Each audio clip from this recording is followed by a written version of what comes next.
In this video, I am going to show you how to make a table in Canva.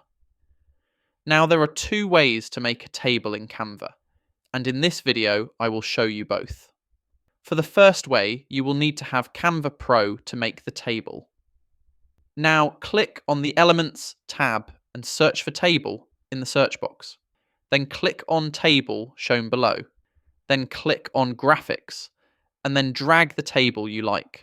Keep in mind that these are mostly of Pro elements, and you need Canva Pro to use them. Now I am going to show you how to make a table for free.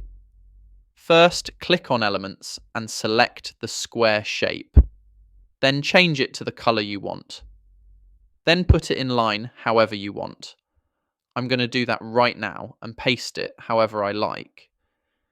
Then you can easily copy it by clicking one of them, then pressing Shift, and then selecting all of them.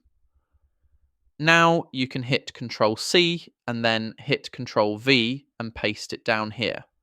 So now we can go ahead and do that again. With Shift select all of them, Control C, Control V, and there we go. That is how you can make a table in Canva.